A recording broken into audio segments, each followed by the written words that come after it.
Section 12. Moll Flanders. He rose before me in the morning, and indeed, having lain awake almost all night, I was very sleepy, and lay till near 11 o'clock. In this time he took his horses and 3 servants, and all his linen and baggage, and away he went, leaving a short but moving letter for me on the table, as follows.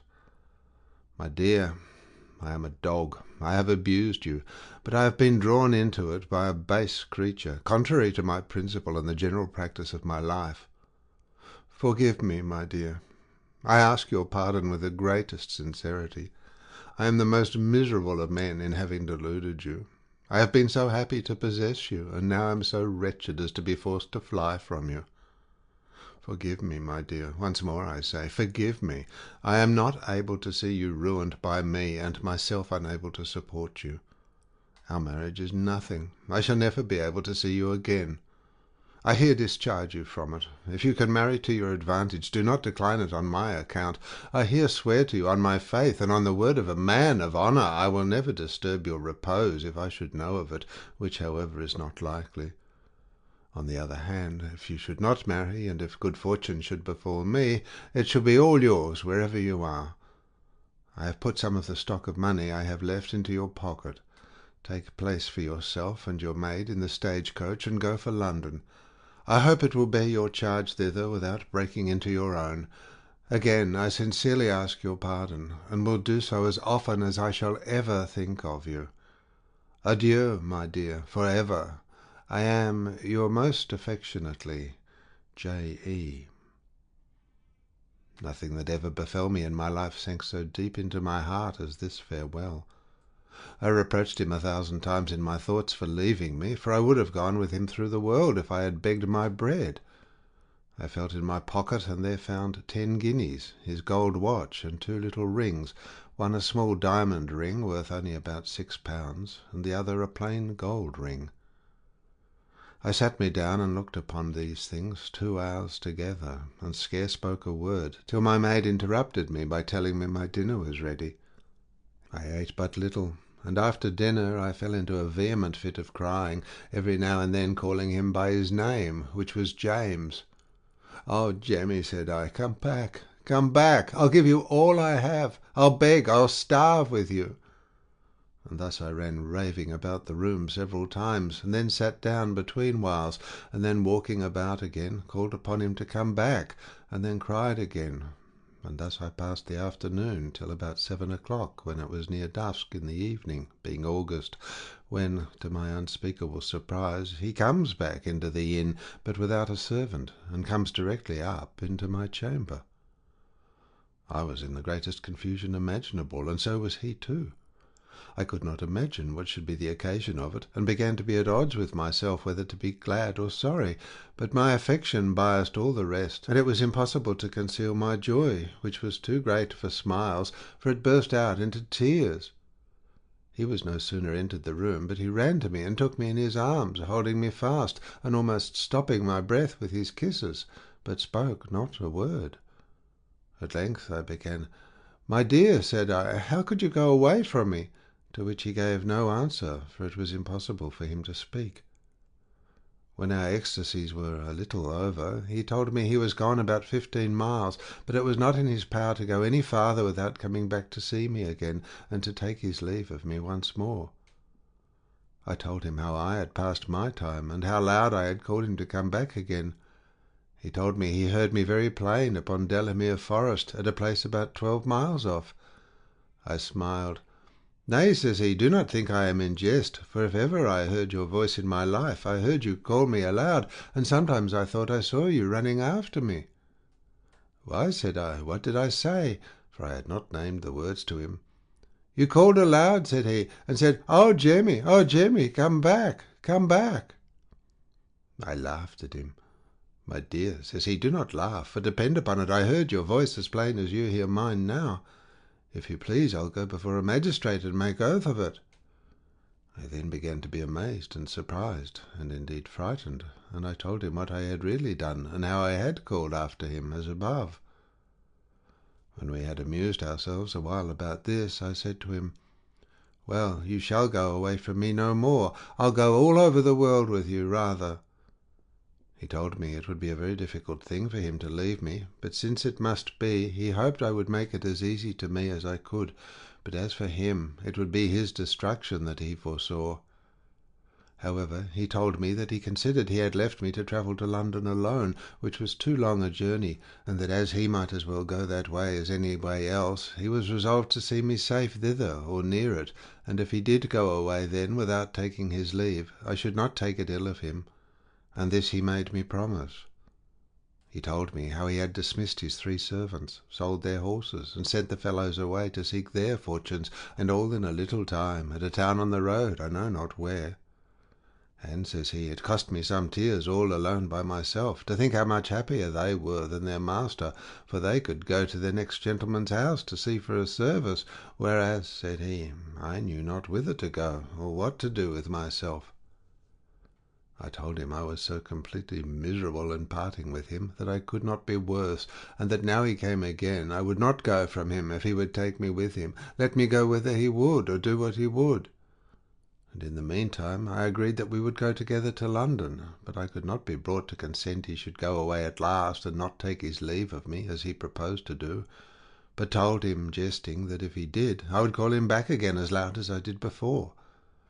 Then I pulled out his watch and gave it him back, and his 2 rings and his 10 guineas, but he would not take them, which made me very much suspect that he resolved to go off upon the road and leave me.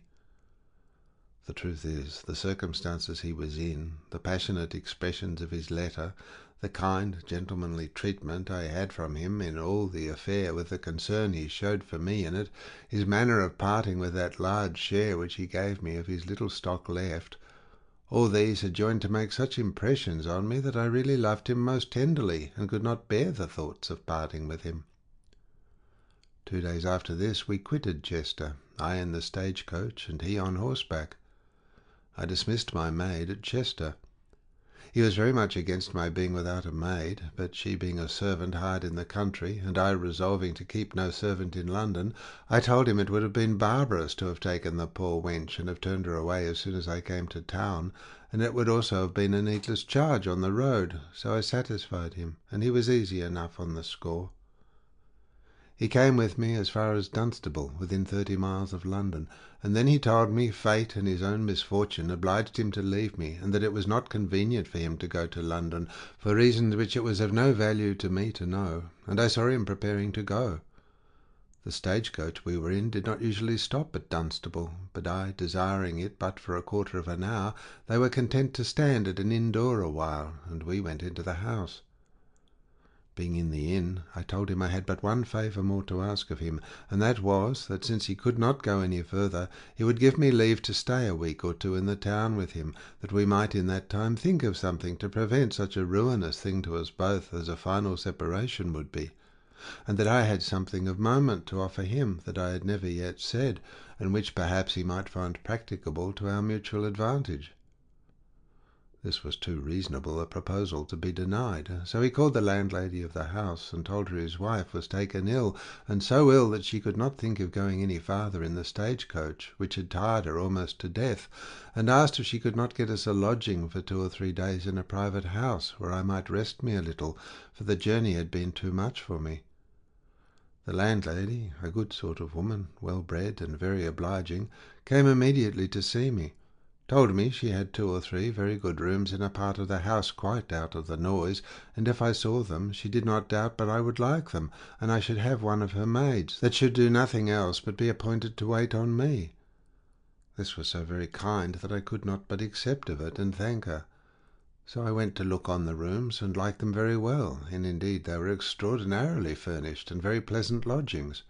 So we paid the stage-coach, took out our baggage, and resolved to stay here a while. Here I told him I would live with him now till all my money was spent, but would not let him spend a shilling of his own. We had some kind squabble about that, but I told him it was the last time I was like to enjoy his company, and I desired he would let me be master in that thing only, and he should govern in everything else. So he acquiesced. Here one evening, taking a walk into the fields, I told him I would now make the proposal to him I had told him of. Accordingly, I related to him how I had lived in Virginia, that I had a mother I believed was alive there still, though my husband was dead some years. I told him that had not my effects miscarried, which, by the way, I magnified pretty much, I might have been fortune good enough to have kept us from being parted in this manner. Then I entered into the manner of people going over to those countries to settle, how they had a quantity of land given them by the constitution of the place, and if not, that it might be purchased at so easy a rate that it was not worth naming. I then gave him a full and distinct account of the nature of planting, how, with carrying over but 200 or 300 pounds value in English goods, with some servants and tools, a man of application would presently lay a foundation for a family, and in a very few years be certain to raise an estate. I let him into the nature of the product of the earth, how the ground was cured and prepared, and what the usual increase of it was, and demonstrated to him that in a very few years, with such a beginning, we should be as certain of being rich as we were now certain of being poor. He was surprised at my discourse, for we made it the whole subject of our conversation for near a week together, in which time I laid it down in black and white, as we say, that it was morally impossible, with a supposition of any reasonable good conduct, but that we must thrive there and do very well. Then I told him what measures I would take to raise such a sum of 300 pounds or thereabouts, and I argued with him how good a method it would be to put an end to our misfortunes and restore our circumstances in the world to what we both had expected. And I added that after 7 years, if we lived, we might be in a posture to leave our plantation in good hands, and come over again and receive the income of it, and live here and enjoy it. And I gave him examples of some that had done so, and lived now in very good circumstances in London. In short, I pressed him so to it that he almost agreed to it, but still something or other broke it off again, till at last he turned the tables, and he began to talk almost to the same purpose of Ireland. He told me that a man that could confine himself to country life, and that could find but stock to enter upon any land, should have farms there for £50 a year, as good as were here let for £200 a year. That the produce was such, and so rich the land, that if much was not laid up, we were sure to live as handsomely upon it as a gentleman of £3,000 a year could do in England, and that he had laid a scheme to leave me in London and go over and try, and if he found he could lay a handsome foundation of suitable living to the respect he had for me, as he doubted not he should do, he would come over and fetch me.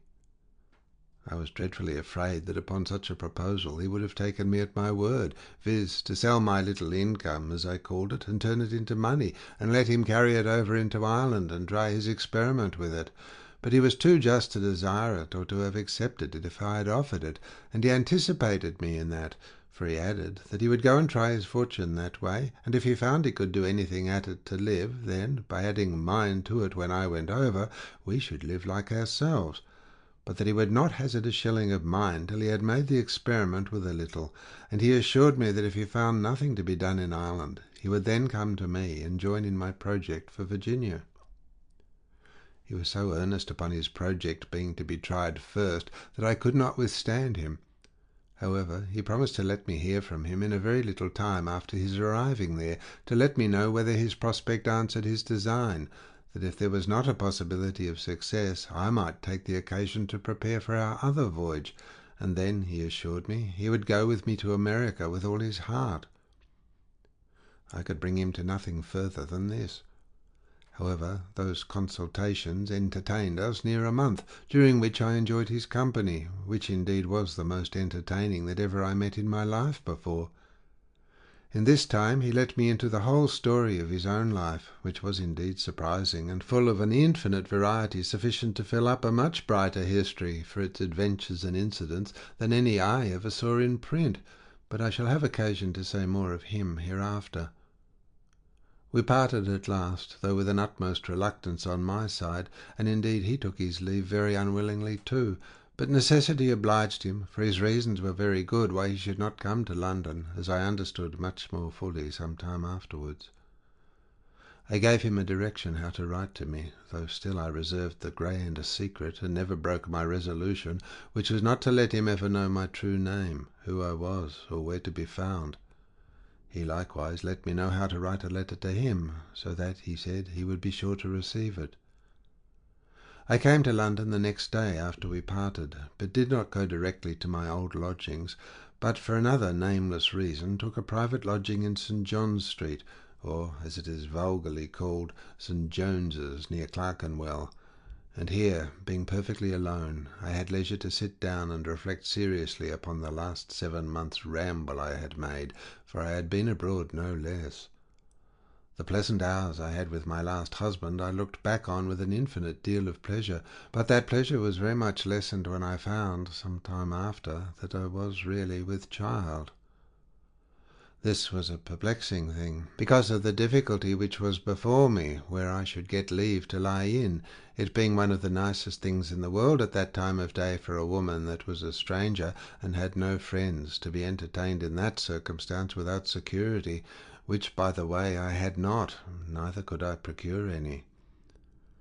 I had taken care all this while to preserve a correspondence with my honest friend at the bank, or rather he took care to correspond with me, for he wrote to me once a week, and though I had not spent my money so fast as to want any from him, yet I often wrote also to let him know I was alive.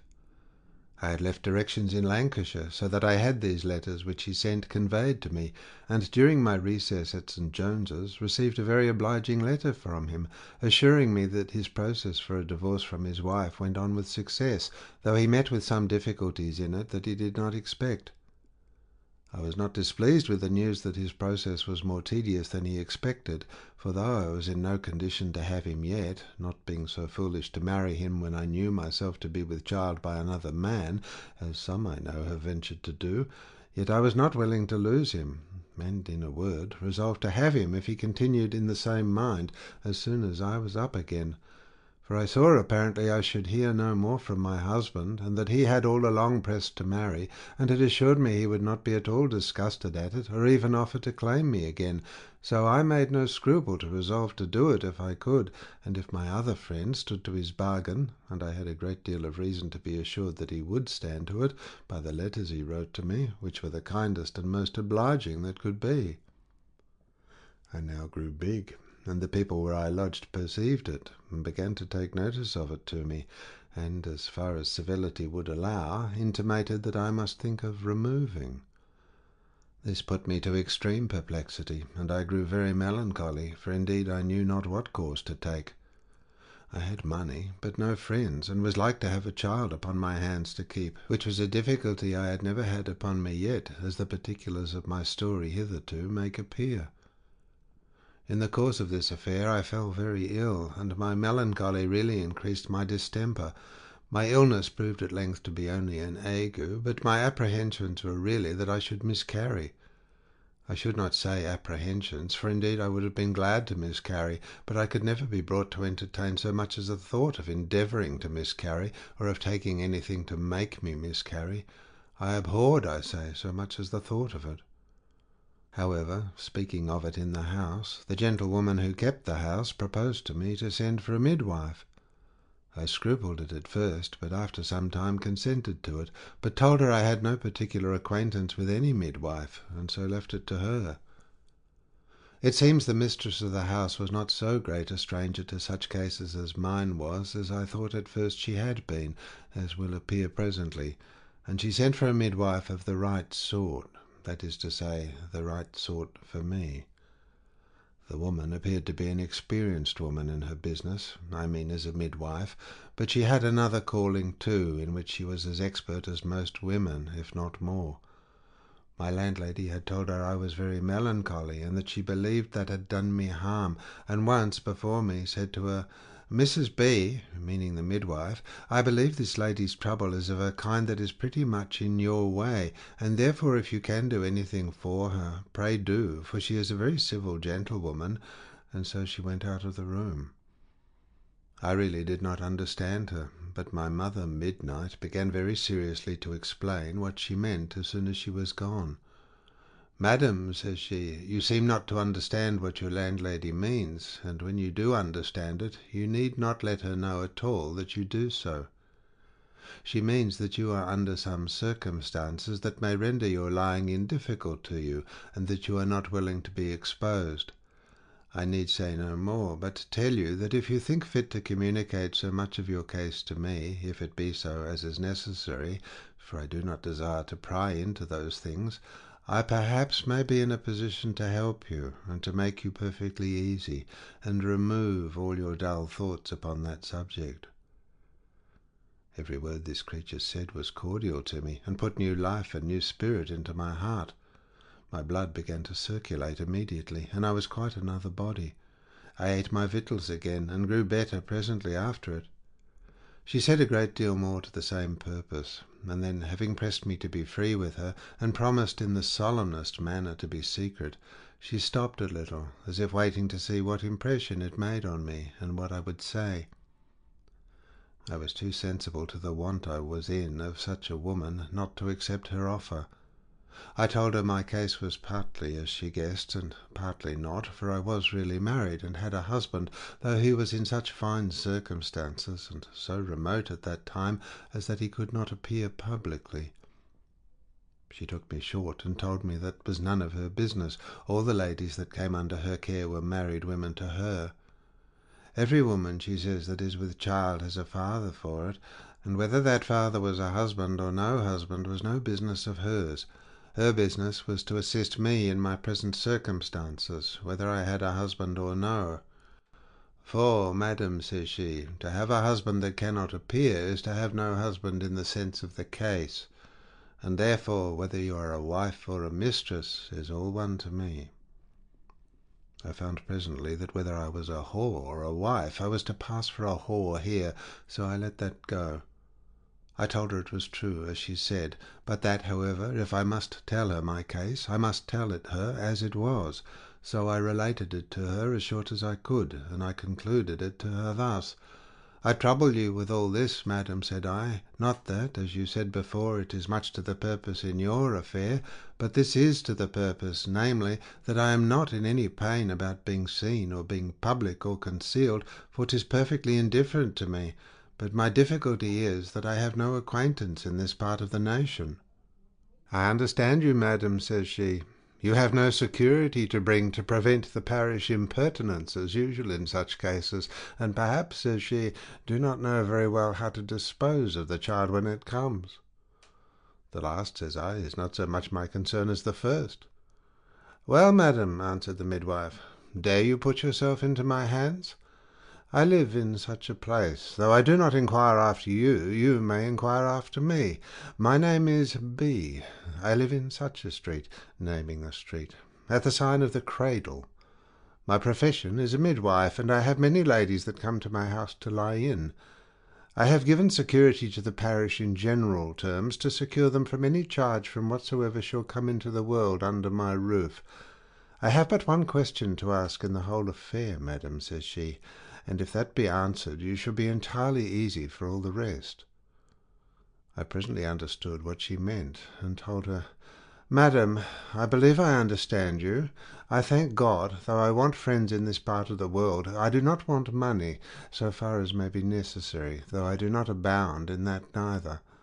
This I added, because I would not make her expect great things. Well, madam, says she, that is the thing indeed, without which nothing can be done in these cases. And yet, says she, you shall see that I will not impose upon you, or offer anything that is unkind to you, and if you desire it, you shall know everything beforehand, that you may suit yourself to the occasion, and be neither costly or sparing, as you see fit. I told her she seemed to be so perfectly sensible of my condition that I had nothing to ask of her but this, that as I had told her that I had money sufficient, but not a great quantity, she would order it so that I might be at as little superfluous charge as possible. She replied that she would bring in an account of the expenses of it in 2 or 3 shapes, and like a bill of fare I should choose as I pleased, and I desired her to do so. The next day she brought it, and the copy of her 3 bills was as follows. 1. For 3 months' lodging in her house, including my diet, at 10 shillings a week, £6. 2. For a nurse for the month, and use of child-bed linen, £1 10 shillings. 3. For a minister to christen the child, and to the godfathers and clerk, £1 10 shillings. 4. For a supper at the christening, if I had 5 friends at it, £1. For her fees as a midwife and the taking off of the trouble of the parish, £3 3s. To her maidservant attending, 10s. Total, £13 13s. This was the first bill. The second was the same terms. 1 for 3 months' lodging and diet, etc., at 20s. per week, £13. 2 for a nurse for the month and the use of linen and lace, £2 10s. 3 for the minister to christen the child, etc., as above, £2. 4 for supper and for sweetmeats, £3 3s. For her fees, as above, £5 5s. For a servant maid, £1. Total, £26 18s. This was the second-rate bill. The third, she said, was for a degree higher, and when the father or friends appeared. 1 for 3 months' lodging and diet, having 2 rooms and a garret for a servant, £30. 2 for a nurse for the month and the finest suit of childbed linen, £4 4s. 3 for the minister to christen the child, etc., £2 10s. 4 for a supper, the gentleman to send in the wine, £6. For my fees, etc., £10 10s. The maid, besides their own maid only, 10s. Total, £53 14s. I looked upon all 3 bills and smiled, and told her I did not but see that she was very reasonable in her demands, all things considered, and for that I did not doubt but her accommodations were good. She told me I should be judge of that when I saw them. I told her I was sorry to tell her that I feared I must be her lowest-rated customer. "And perhaps, madam," said I, "you will make me the less welcome on that account." "No, not at all," said she, "for where I have one of the third sort, I have 2 of the second and 4 to 1 of the first, and I get as much by them in proportion as by any. But if you doubt my care of you, I will allow any friend you have to overlook and see if you are well waited on or no." Then she explained the particulars of her bill. "In the first place, madam," said she, "I would have you observe that here is 3 months' keeping. You are but 10s. a week. I undertake to say you will not complain of my table. I suppose," says she, "you do not live cheaper where you are now?" "No, indeed," said I, "not so cheap, for I give 6s. per week for my chamber, and find my own diet as well as I can, which costs me a great deal more."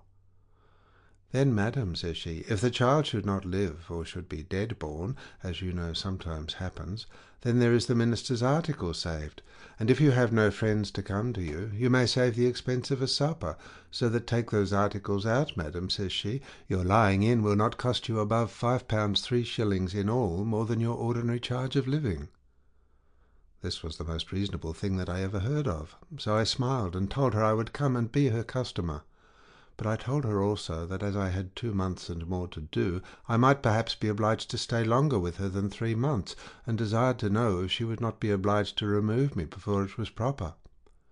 No, she said, her house was large, and besides she never put anybody to remove that had lain in till they were willing to go, and if she had more ladies offered, she was not so ill beloved among her neighbours but she could provide accommodation for 20 if there was occasion. I found she was an eminent lady in her way, and in short I agreed to put myself into her hands, and promised her.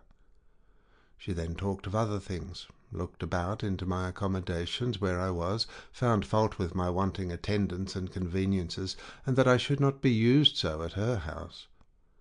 I told her I was shy of speaking, for the woman of the house looked stranger, or at least I thought so, since I had been ill, because I was with child, and I was afraid she would put some affront or other upon me, supposing that I had been able to give but a slight account of myself.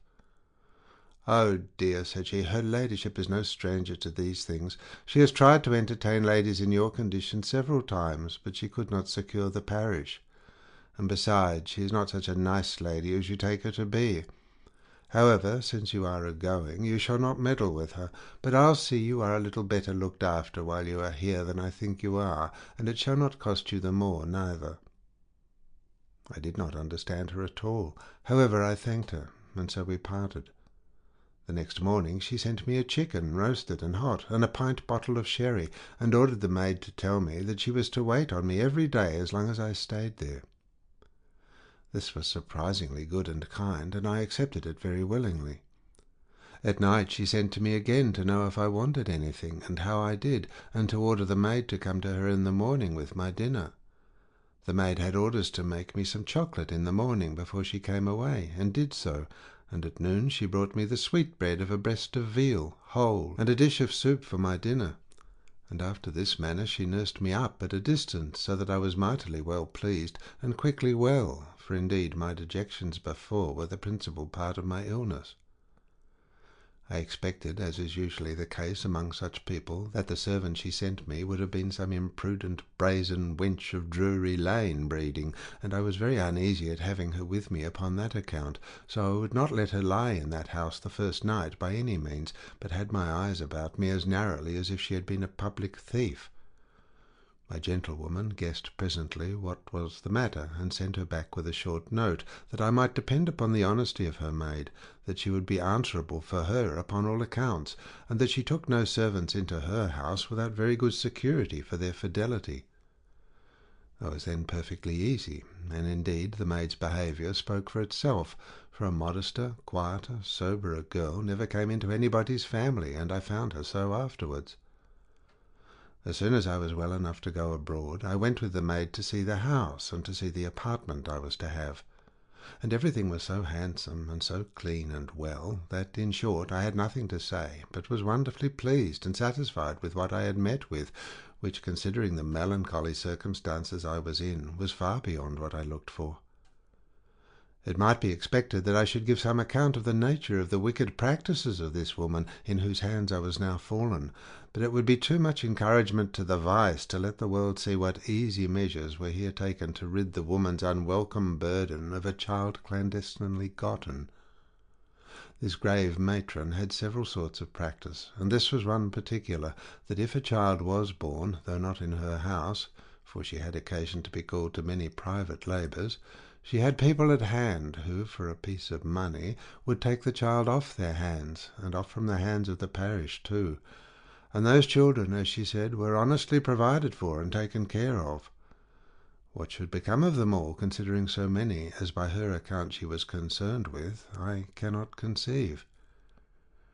I had many times discourses upon that subject with her, but she was full of this argument, that she saved the life of many an innocent lamb, as she called them, which would otherwise perhaps have been murdered, and of many women who, made desperate by the misfortune, would otherwise be tempted to destroy their children and bring themselves to the gallows.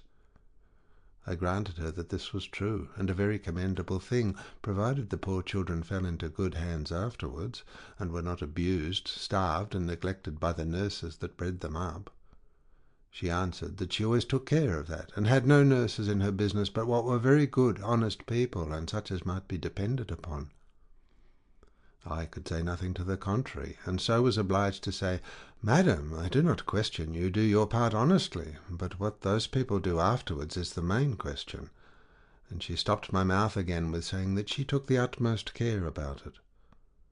The only thing I found in all her conversation on these subjects that gave me any distaste was that, one time, in discouraging about my being far gone with child, and the time I expected to come, she said something that looked as if she could help me off with my burthen sooner, if I was willing, or in English that she would give me something to make me miscarry, if I had a desire to put an end to my troubles that way. But I soon let her see that I abhorred the thoughts of it, and to do her justice, she put it off so cleverly that I could not say she really intended it, or whether she only mentioned the practice as a horrible thing, for she couched her words so well, and took my meaning so quickly, that she gave her negative before I could explain myself.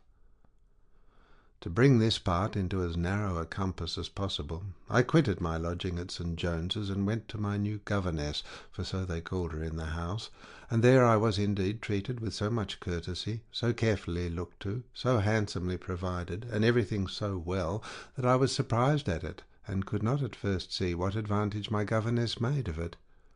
But I found afterwards that she professed to make no profit of lodgers' diet, nor indeed could she get much by it, but that her profits lay in the other articles of her management, and she made enough that way, I assure you.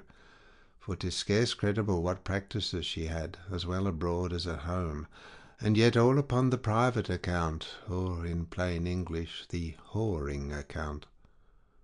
While I was in her house, which was near 4 months, she had no less than 12 ladies of pleasure brought to bed within the doors, and I think she had 32 or thereabouts under her conduct without doors, whereof one, as nice as she was with me, was lodged with my old landlady at St. James's. This was a strange testimony of the growing vice of the age, and such a one, that as bad as I had been myself, it shocked my very senses. I began to nauseate the place I was in, and about all the wicked practice, and yet I must say that I never saw, or do I believe there was to be seen, the least indecency in the house the whole time I was there. Not a man was ever seen to come upstairs, except to visit the lying-in ladies within their month, nor then without the old lady with them, who made it a piece of honour of her management that no man should touch a woman, no, not his own wife, within the month, nor would she permit any man to lie in the house upon any pretence whatever, no, not though she was sure it was with his own wife, and her general saying for it was, that she cared not how many children were born in her house, but she would have none got there if she could help it.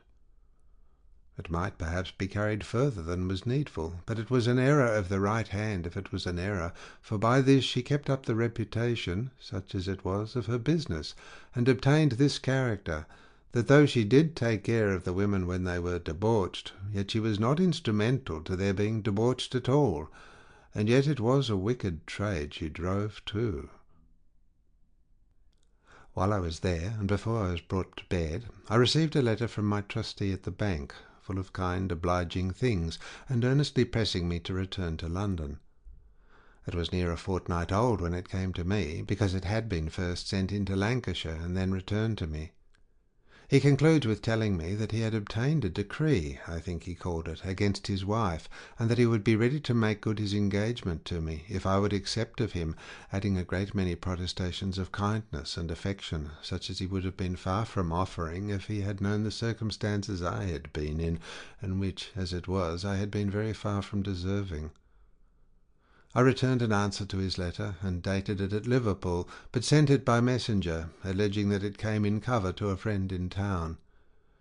I gave him joy of his deliverance, but raised some scruples at the lawfulness of his marrying again, and told him I supposed he would consider very seriously upon that point before he resolved on it, the consequence being too great for a man of his judgment to venture rashly upon a thing of that nature.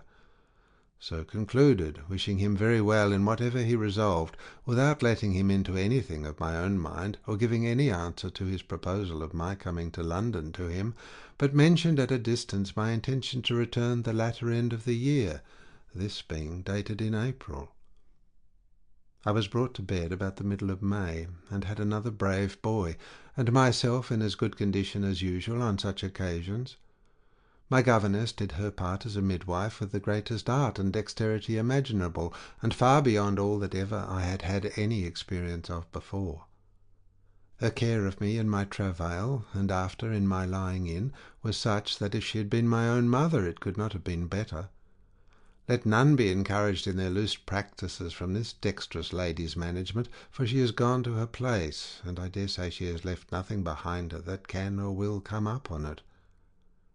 I think I had been brought to bed about 22 days when I received another letter from my friend at the bank, with the surprising news that he had obtained a final sentence of divorce against his wife, and had served her with it on such a day, and that he had such an answer to give to all my scruples about his marrying again as I could not expect, and as he had no desire of, for that his wife, who had been under some remorse before for a usage of him, as soon as she had the account that he had gained his point, had very unhappily destroyed herself that same evening.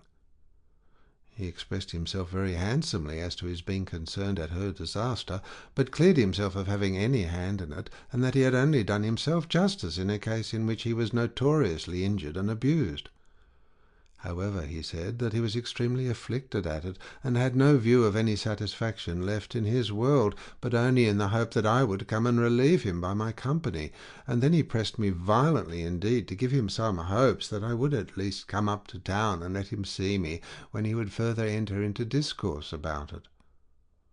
I was exceedingly surprised at the news, and began now seriously to reflect on my present circumstances, and the inexpressible misfortune it was to me to have a child upon my hands, and what to do in it I knew not. At last I opened my case at a distance to my governess. I appeared melancholy and uneasy for several days, and she lay at me continually to know what troubled me. I could not for my life tell her that I had an offer of marriage, after I had so often told her that I had a husband, so that I really knew not what to say to her. I owned I had something which very much troubled me, but at the same time told her I could not speak of it to any one alive. She continued importuning me several days, but it was impossible, I told her, for me to commit the secret to anybody. This, instead of being an answer to her, increased her importunities. She urged, having been trusted with the greatest secrets of this nature, that it was her business to conceal everything, and that to discover things of that nature would be her ruin. She asked me if ever I had found her tattling to me of other people's affairs, and how could I suspect her?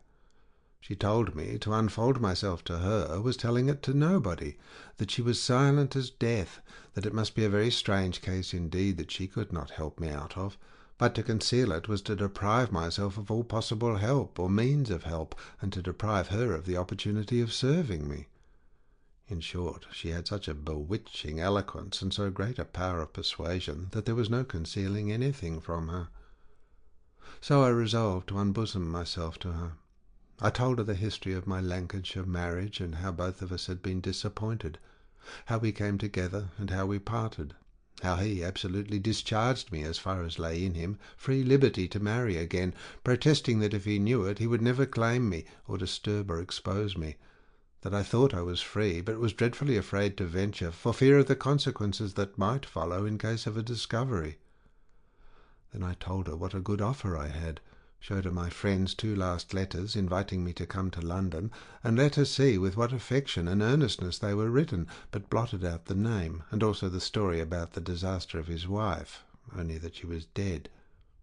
She fell a-laughing at my scruples about marrying, and told me the other was no marriage, but a cheat on both sides, and that, as we were parted by mutual consent, the nature of the contract was destroyed, and the obligation was mutually discharged. She had arguments for this at the tip of her tongue, and in short reasoned me out of my reason, not but that it was, too, by the help of my own inclination. But then came the great and main difficulty, and that was the child. This, she told me in so many words, must be removed, and that so as that it should never be possible for any one to discover it. I knew there was no marrying without entirely concealing that I had had a child, but he would soon have discovered by the age of it that it was born, nay, and gotten too, since my parley with him, and that would have destroyed all the affair.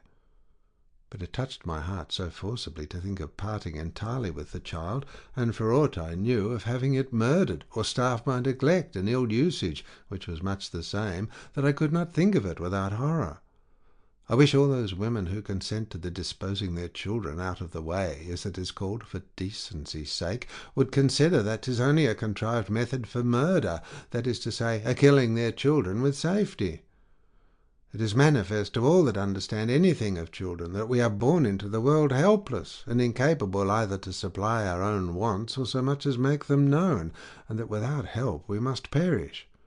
And this help requires not only an assisting hand, whether of the mother or somebody else, but there are 2 things necessary in that assisting hand, that is, care and skill, without both of which half the children that are born would die, no, though they were not to be denied food, and 1/2 more of those that remained would be cripples or fools, lose their limbs and perhaps their sense.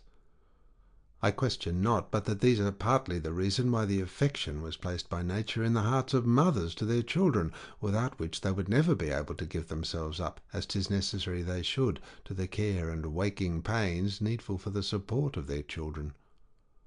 Since this care is needful to the life of children, to neglect them is to murder them, Again, to give them up to be managed by those people who have none of that needful affection placed by nature in them, is to neglect them in the highest degree. Nay, in some it goes farther, and is a neglect in order to their being lost, so that 'tis even intentional murder, whether the child lives or dies. All those things represented themselves to my view, and that in the blackest and most frightful form, and as I was very free with my governess, whom I had now learned to call mother, I represented to her all the dark thoughts which I had upon me about it, and told her what distress I was in. She seemed graver by much at this part than at the other, but as she was hardened in these things beyond all possibility of being touched with the religious part and the scruples about the murder, so she was equally impenetrable in that part which related to affection. She asked me if she had not been careful and tender to me in my lying in, as if I had been her own child. I told her I owned she had. "Well, my dear," says she, "and when you are gone, what are you to me? And what would it be to me if you were to be hanged? Do you think that there are not women who, as it is their trade, and get their bread by it, value themselves upon their being as careful of children as their own mothers can be, and understand it rather better?" "Yes, yes, child," says she, "fear it not. How were we nursed ourselves? Are you sure you was nursed up by your own mother? And yet you look fat and fair, child," says the old beldame, and with that she stroked me over the face. "Never be concerned, child," says she, going on in a drolling way. "I have no murderers about me. I employ the best and the honestest nurses that can be had, and have as few children miscarry under their hands as there would if they were all nursed by mothers. We want neither care nor skill." She touched me to the quick when she asked if I was sure that I was nursed by my own mother. On the contrary, I was sure I was not, and I trembled and looked pale at the very expression. "Sure," said I to myself, "this creature cannot be a witch, or have any conversation with a spirit that can inform her what was done with me before I was able to know it myself." And I looked at her as if I had been frightened, but reflecting that it could not be possible for her to know anything about me, that disorder went off, and I began to be easy, but it was not presently. She perceived the disorder I was in, but did not know the meaning of it. So she ran on in her wild talk upon the weakness of my supposing that children were murdered because they were not all nursed by the mother, and to persuade me that the children she disposed of were as well used as if the mothers had the nursing of them themselves. "It may be true, mother," says I, "for aught I know, but my doubts are very strongly grounded indeed." "Come then," says she, "let's hear some of them." "Why, first," says I, "you give a piece of money to these people to take the child off the parents' hands, and to take care of it as long as it lives." "Now we know, mother," said I, "that those are poor people, and their gain consists in being quit of the charge as soon as they can. How can I doubt but that, as it is best for them to have the child die, they are not over-solicitous about life?" "This is all vapours and fancies," says the old woman. "I tell you their credit depends upon the child's life, and they are as careful as any mother of you all." "Oh, mother," says I, "if I was but sure my little baby would be carefully looked to, and have justice done it, I should be happy indeed. But it is impossible I can be satisfied in that point, unless I saw it, and to see it would be ruin and destruction to me, as now my case stands. So what to do I know not." "A fine story," says the governess. "You would see the child, and you would not see the child. You would be concealed and discovered both together. These are things impossible, my dear. So you must e'en do as other conscientious mothers have done before you, and be contented with things as they must be, though they not as you wish them to be." I understood what she meant by conscientious mothers. She would have said conscientious whores, but she was not willing to disoblige me, for really in this case I was not a whore, because legally married, the forces of former marriage excepted. However, let me be what I would, I was not come up to that pitch of hardness common to the profession. I mean to be unnatural and regardless of the safety of my child, and I preserved this honest affection so long that I was upon the point of giving up my friend at the bank, who lay so hard at me to come to him and marry him, that in short there was hardly any room to deny him. At last my old governess came to me with her usual assurance. "Come, my dear," says she, "I have found out a way how you shall be at a certainty that your child shall be well used, and yet the people that take care of it shall never know you, or who the mother of the child is." "Oh, mother," says I, "if you can do so, you will engage me to you for ever." "Well," says she, "are you willing to be a some small annual expense, more than what we usually give to the people we contract with?" "Ay," says I, "with all my heart, provided I may be concealed." "As to that," says the governess, "you shall be secure, for the nurse shall never so much as dare to inquire about you, and you shall once or twice a year go with me and see your child, and see how 'tis used, and be satisfied that it is in good hands, nobody knowing who you are." "Why," said I, "do you think, mother, that when I come to see my child I shall be able to conceal my being the mother of it? Do you think that possible?" "Well, well," says my governess, "if you discover it, the nurse shall be never the wiser, for she shall be forbid to ask any questions about you, or to take any notice. If she offers it, she shall lose the money which you are supposed to give her, and the child shall be taken from her too." I was very well pleased with this. So the next week a country woman was brought from Hertford or thereabouts, who was to take the child off our hands entirely for £10 in money. But if I would allow £5 a year more of her, she would be obliged to bring the child to my governess's house as often as we desired, or we should come down and look at it, and see how well she used it. The woman was very wholesome looking, a likely woman, a cottager's wife, but she had very good clothes and linen, and everything well about her, and with a heavy heart and many a tear I let her have my child. I had been down at Hertford and looked at her and at her dwelling, which I liked well enough, and I promised her great things if she would be kind to the child, so she knew at first word that I was the child's mother. But she seemed to be so much out of the way, and to have no room to inquire after me, that I thought I was safe enough. So, in short, I consented to let her have the child, and I gave her £10. That is to say, I gave it to my governess, who gave it to the poor woman before my face, she agreeing never to return the child back to me, or to claim anything more for its keeping or bringing up, only that I promised, if she took a great deal of care of it, I would give her something more as often as I came to see it, so that I was not bound to pay the £5, only that I promised my governess I would do it. And thus my great care was over, after a manner, which, though it did not at all satisfy my mind, yet was the most convenient for me, as my affairs then stood, of any that could be thought of at that time. I then began to write to my friend at the bank in a more kindly style, and particularly about the beginning of July I sent him a letter that I proposed to be in town some time in August.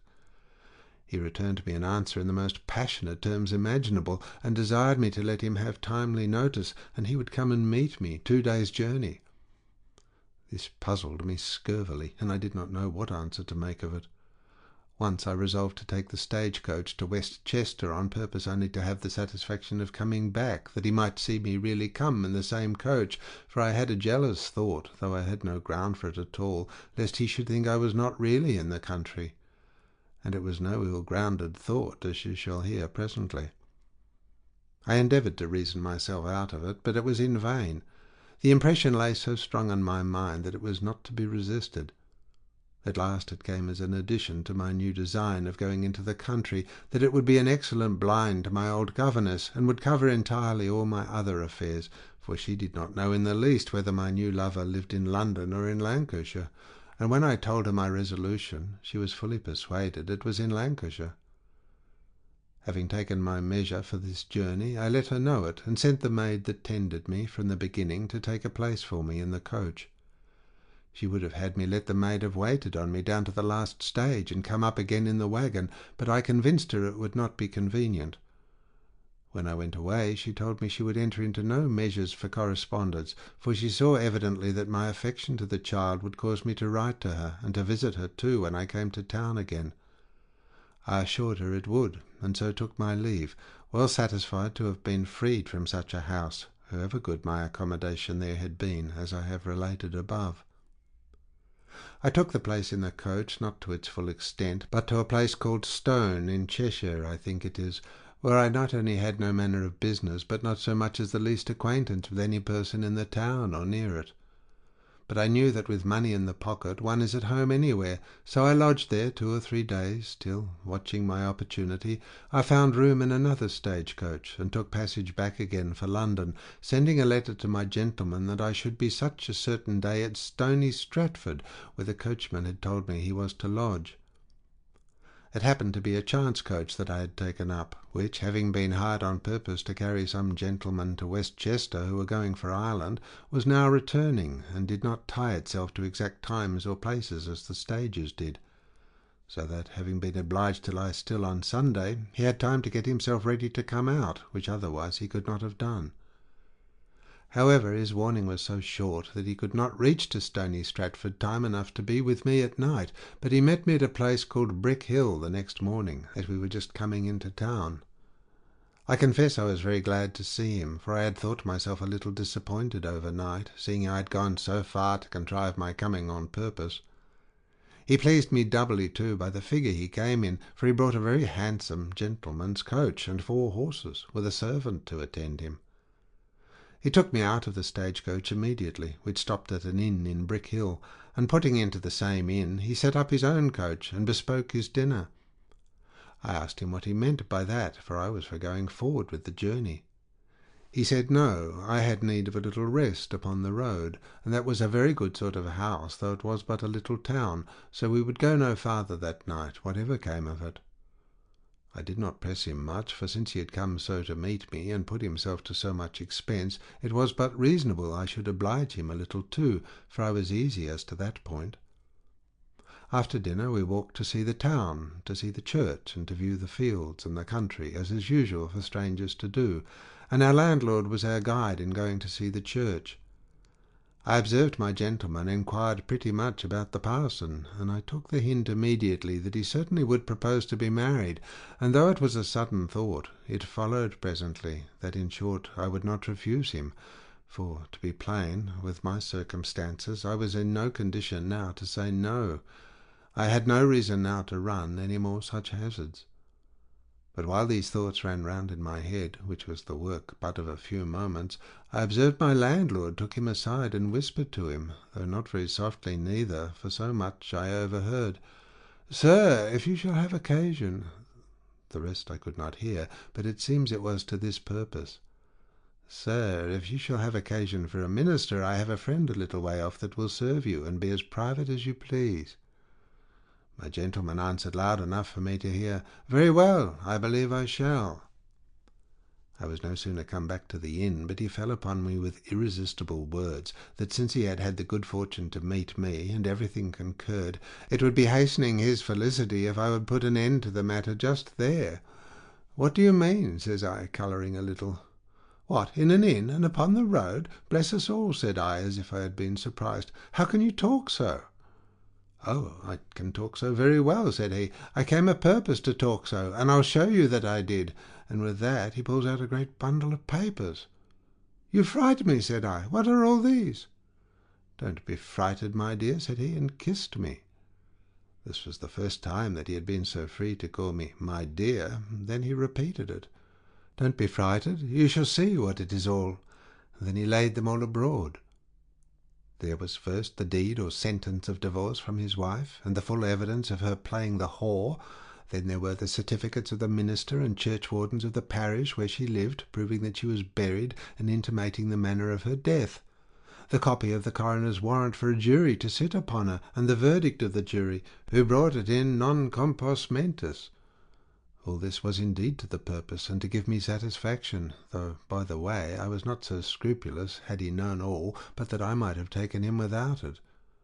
However, I looked them all over as well as I could, and told him that this was all very clear indeed, but that he need not have given himself the trouble to have brought them out with him, for it was time enough.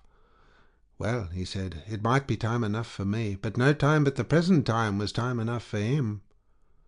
There were other papers rolled up, and I asked him what they were. "Why, aye," says he, "that's the question I wanted to have you ask me." So he unrolls them and takes out a little shagreen case, and gives me out of it a very fine diamond ring.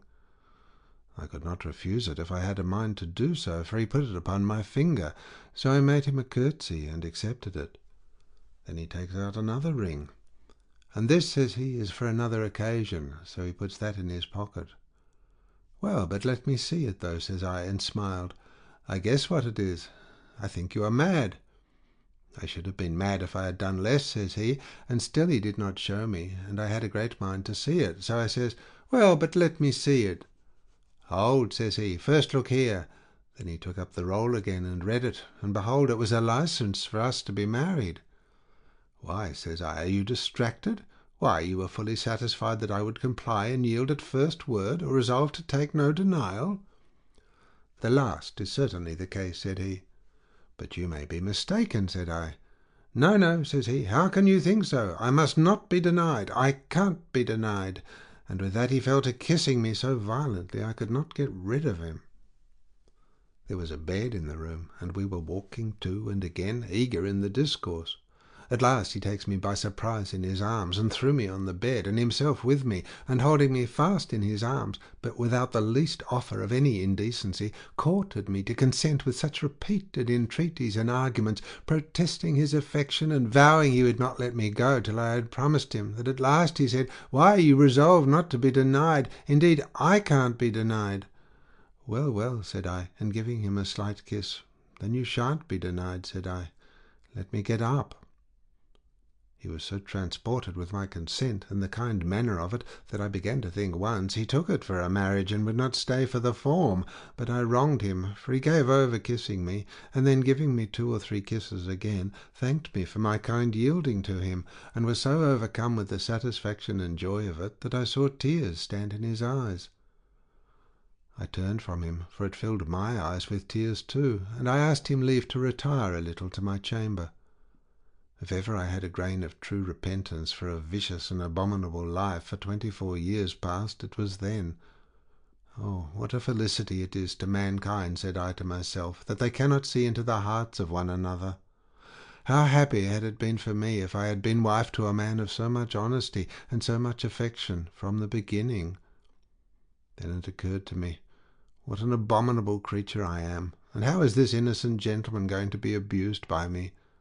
How little does he think that, having divorced a whore, he is throwing himself into the arms of another, that he is going to marry one that has lain with 2 brothers and has had 3 children by her own brother, one that was born in Newgate, whose mother was a whore and is now transported thief, one that has lain with 13 men and has had a child since she saw me. Poor gentleman, said I, what is he going to do? After this reproaching myself was over, it following thus, well, if I must be his wife, if it please God to give me grace, I'll be a true wife to him, and love him suitably to the strange excess of his passion for me. I will make him amends, if possible, by what he shall see, for the cheats and abuses I put upon him which he does not see. He was impatient for my coming out of my chamber, but finding me long, he went downstairs and talked with my landlord about the parson.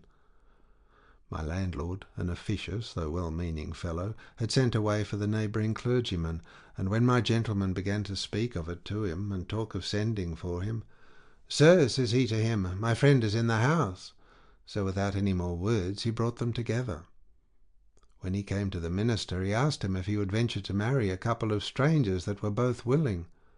The parson said that Mr. Blank had said something to him of it, that he hoped it was no clandestine business, that he seemed to be a grave gentleman, and he supposed madam was not a girl, so that the consent of friends should be wanted. To put you out of doubt of that, says my gentleman, read this paper, and out he pulls the licence. I am satisfied, says the minister. Where is the lady? You shall see her presently, says my gentleman. When he had said thus, he comes upstairs, and I was by that time come out of my room. So he tells me the minister was below, and that he had talked with him, and that upon showing him the licence, he was free to marry us with all his heart, but he asks to see you. So he asked if I would let him come up. "'Tis time enough," said I, "in the morning, is it not?" "Why," said he, "my dear, he seemed to scruple whether it was not some young girl stolen from her parents, and I assured him we were both of age to command our own consent, and that made him ask to see you." "Well," said I, "do as you please." So up they bring the parson, and a merry good sort of gentleman he was. He had been told, it seems, that we had met there by accident, that I came in the Chester coach, and my gentleman in his own coach to meet me, that we were to have met last night at Stony Stratford, but that he could not reach so far. "Well, sir," says the parson, "every ill turn has some good in it. The disappointment, sir," says he to my gentleman, "was yours, and the good turn is mine. For if you had met at Stony Stratford, I had not had the honour to marry you. Landlord, have you a common prayer book?" I I started as if I had been frightened. "Lord, sir," says I, "what do you mean? What, to marry in an inn, and at night too?"